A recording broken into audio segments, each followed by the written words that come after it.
अस्सलाम वालेकुम, this is Ali from Ali Baba travel adviser. बहुत सारे लोगों का क्वेश्चन था Canada visa without bank statement और कैन प्लस के हवाले से जो है वो इन्फॉर्मेशन फराहम करें। कनाडा का वीज़ा विदाउट बैंक स्टेटमेंट बिल्कुल लगता है, लेकिन सिर्फ कैन प्लस पे लगता है। सारी मालूमात आपको आज इस वीडियो में फराहम करूँगा। वो तमाम लोग जिन्होंने चैनल नहीं सब्सक्राइब किया वो चैनल सब्सक्राइब कर लें, और हमारे जो सोशल मीडिया पेजेस हैं अली बाबा ट्रैवल एडवाइज़र के, फेसबुक का, इंस्टाग्राम का और टिकटॉक, उसको भी फॉलो कीजिएगा।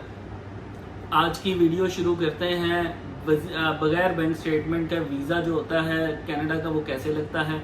आजकल बहुत सारे लोग सोशल मीडिया पे जो है वो कैंपेन चला रहे होते हैं, वीडियोस लगा रहे होते हैं कि जी Canada visa without bank statement मिल गया, विदाउट बैंक स्टेटमेंट मिल गया। उनमें से वो उन लोगों के भी अप्लाई करवा रहे होते हैं जिनके अमेरिका वीज़ा क्या किसी और वीज़े से भी कोई दूर दूर तक ताल्लुक नहीं होता, उनका कोई और वीज़ा भी नहीं लगा होता, लेकिन फिर भी बगैर डॉक्यूमेंट्स के उनका वीज़ा अप्लाई करवा दिया जाता है। वो क्यों होता है वो भी मैं आज आपको इसकी रीज़न बताऊंगा इस वीडियो में कि लोग जो है वो विदाउट बैंक स्टेटमेंट लोगों का वीज़ा क्यों अप्लाई करवा देते हैं। पहली बात तो ये है कि पाकिस्तान में बहुत सारे ऐसे लोग हैं जो कि बाहर तो जाना चाहते हैं लेकिन उनके पास बैंक स्टेटमेंट नहीं होती है, और उनकी कोशिश होती है जी विदाउट बैंक स्टेटमेंट हम चले जाएं। और जब उनको कनाडा का कहा जाता है तो फिर तो वो बिल्कुल उस पर हंसी खुशी राजी हो जाते हैं कि जी बगैर स्टेटमेंट के कनाडा वीज़ा मिल रहा है और हमें कहीं ट्रैवल हिस्ट्री बनाए बगैर ही मिल रहा है, तो फिर तो हम वीज़ा अप्लाई करेंगे।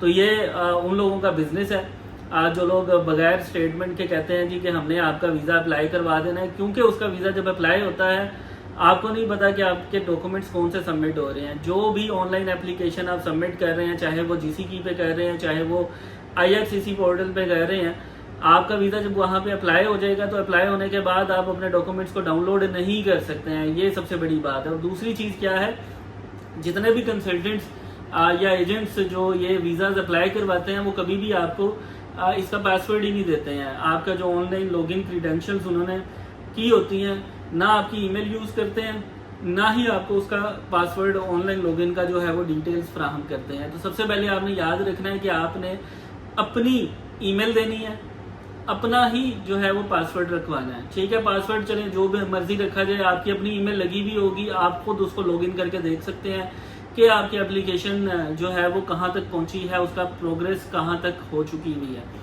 अगर आपकी ईमेल अपनी नहीं लगी हुई और एजेंट ने, कंसल्टेंट ने अपनी ईमेल लगाई हुई है, तो इसका मतलब ये है कि वो कोई भी डॉक्यूमेंट आपके लगा के सबमिट कर देगा और आपकी बिला वजह की जो है वो रिफ्यूज़ल आ जाएगी। बगैर स्टेटमेंट के वीज़ा बिला वजह अप्लाई करवाए जाते हैं, जिसकी वजह से बिला वजह लोगों के रिफ्यूज़ल आते हैं। तो पहली चीज़ याद रखें कि सिवाय कैन प्लस के कनाडा की कोई ऐसी कैटेगरी नहीं है जिसके अंदर आपका वीज़ा बगैर बैंक स्टेटमेंट के लग जाए। बगैर बैंक स्टेटमेंट के अगर आपने वीज़ा अप्लाई करना है कनाडा का, तो एटलीस्ट आपके पास पासपोर्ट के ऊपर अमेरिका का वीज़ा होना ज़रूरी है, यूएस वीज़ा होना, और वो वैलिड होना भी ज़रूरी है। खाली ये नहीं कि पहले कभी लगा था अब एक्सपायर हो गया तो तभी हम कैन प्लस में जा सकते हैं। एक बड़ा कॉमन क्वेश्चन पूछा जाता है कैन प्लस के जो एप्लीकेंट्स हैं कि क्या अमेरिका का वीज़ा लगा और उस पर ट्रैवल ना किया हो तो भी कैन प्लस में वीज़ा अप्लाई हो जाता है? बिल्कुल हो जाता है। आपका वीज़ा नया नया लगा है अमेरिका का और फिर भी आप कनाडा अप्लाई करना चाह रहे हैं, आप बिल्कुल कर सकते हैं। आपको तब भी कैन प्लस की कैटेगरी ही मिलेगी। बेसिकली कैन प्लस इस कैटेगरी का नाम पाकिस्तान के एप्लीकेंट्स को नहीं दिया गया। कैन प्लस जो कि इंडिया में शुरू किया गया था और इंडिया के जो एप्लीकेंट्स थे उनको ये कैन प्लस की फैसिलिटी दी गई थी, पाकिस्तान में ये फैसिलिटी नहीं थी। आप जब वीज़ा अप्लाई कर रहे होते हैं आईआरसीसी पोर्टल पे, और जब वहाँ पे अमेरिकन वीज़ा की डिटेल्स आपकी मांगी जा रही होती हैं, और जब वो आपकी अमेरिकन वीज़ा की डिटेल्स पुट करने के बाद आपकी एप्लीकेशन अप्लाई होती है, जब डॉक्यूमेंट्स अटैच करने लगते हैं, वहाँ पे आपसे फाइनेंशियल डॉक्यूमेंट्स की रिक्वायरमेंट ख़त्म हो जाती है। वहाँ पे आपको सिर्फ क्या प्रोवाइड करना पड़ता है, एक आपको B1 B2 वीज़ा जो आपका वैलिड हो, नंबर 2 आपका आईडी कार्ड, नंबर 3 आपकी जो है वो कोई भी एडिशनल डॉक्यूमेंट्स आपने लगाने हैं, या ट्रैवल हिस्ट्री जो है वो आप लगा सकते हैं। ट्रैवल हिस्ट्री का पूछा जाता है वो आपने लगानी है। इसके अलावा कोई डॉक्यूमेंट नहीं आपसे रिक्वायर किया जाता। जो भी डॉक्यूमेंटेशन आप देना चाह रहे हैं, 2 MB की एक जगह बनी हुई है एडिशनल डॉक्यूमेंट्स की, वहाँ पे आप अटैच कर सकते हैं। हमारी कोशिश होती है कि जिस शख्स के भी बैंक स्टेटमेंट अच्छी है तो हम 4 महीने की उसकी स्टेटमेंट अटैच कर दें, लेकिन कैन प्लस में ज़रूरी नहीं होती है स्टेटमेंट। फिर भी अगर स्टेटमेंट अच्छी है तो हम अटैच कर देते हैं, नहीं अच्छी तो हम कैन प्लस का उसके बगैर वीज़ा अप्लाई कर देते हैं। कैन प्लस के ऊपर जो है वो बैंक स्टेटमेंट की कोई ख़ास रिक्वायरमेंट नहीं है। वीज़ा अप्लाई होने के बाद आप कभी देखेंगे तो वो कैन प्लस कैटेगरी में ही चला जाएगा। कई लोगों ने अपने GCMS नोट्स मंगवाए हैं, तो उसके अंदर भी जो कैटेगरी आ रही होती है जो गवर्नमेंट की तरफ से सिलेक्ट की गई होती है, जो कनाडा IRCC की तरफ से सिलेक्ट की गई होती है, वो कैन प्लस की होती है। तो ये भी पाकिस्तान में कैन प्लस ही कंसीडर किया जाता है, चाहे अप्लाई करते हुए उसको कैन प्लस का नाम नहीं दिया जाता। तो कैन प्लस के ऊपर बैंक स्टेटमेंट की रिक्वायरमेंट नहीं है, लेकिन आप लोगों ने कभी भी वीज़ा कनाडा का without American visa bank statement के बगैर अप्लाई नहीं करना। अगर आपका अमेरिका का वीज़ा लगा हुआ है तो आप चांस लें, तो आप अप्लाई करें। लेकिन जो लोग ये कहते हैं जी बगैर बैंक स्टेटमेंट के या हम अपनी बैंक स्टेटमेंट लगा देंगे या हम अपनी कंपनी के डॉक्यूमेंट्स लगा देंगे, तो ये सब झूठ है, सब फेक है, सब फ्रॉड है।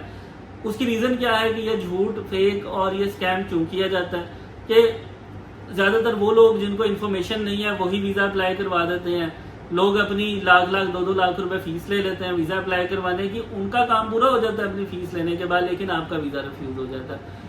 फिर वो क्यों ये बार बार करवाई जा रहे होते हैं? क्योंकि इसका जो रिफ्यूजल लेटर आता है वो बड़ा एक्सटेंडेड फॉर्मेट का होता है, सबको 179B लगा रहे होते हैं। वो पर्पस ऑफ विजिट कंसिस्टेंट नहीं है, पर्पस ऑफ विजिट कंसिस्टेंट नहीं है। वो कभी भी ये नहीं कहेंगे कि आपने बैंक स्टेटमेंट नहीं प्रोवाइड की, कभी भी नहीं लिख के भेजेंगे कि आपने बैंक स्टेटमेंट नहीं प्रोवाइड की। वीज़ा रिफ्यूज होने के बाद आपको कंसल्टेंट ने या एजेंट ने यही कहना है कि जी वो बस एम्बेसी ने आपको वीज़ा नहीं दिया। लेकिन असल रीजन क्या है वीज़ा रिफ्यूज होने की? वो यही है कि जी आपको प्रॉपर तरीके से जो है वो उसके ऊपर आपकी एप्लीकेशन को अप्लाई भी किया गया और आपका वीज़ा रिफ्यूज हो गया। तो कैन प्लस के अंदर आपने सिर्फ इतनी रिक्वायरमेंट्स के साथ वीज़ा अप्लाई करना है और इसके बगैर आपको सारी रिक्वायरमेंट्स के साथ अप्लाई करना है, तो आपका वीज़ा लगेगा कनाडा का, अदरवाइज आपका वीज़ा नहीं लगेगा। मज़ीद मालूमात के लिए हमारे दिए गए नंबर्स पे आप रब्ता कर सकते हैं। अपना ख्याल रखिएगा। बहुत शुक्रिया। खुदा हाफिज़।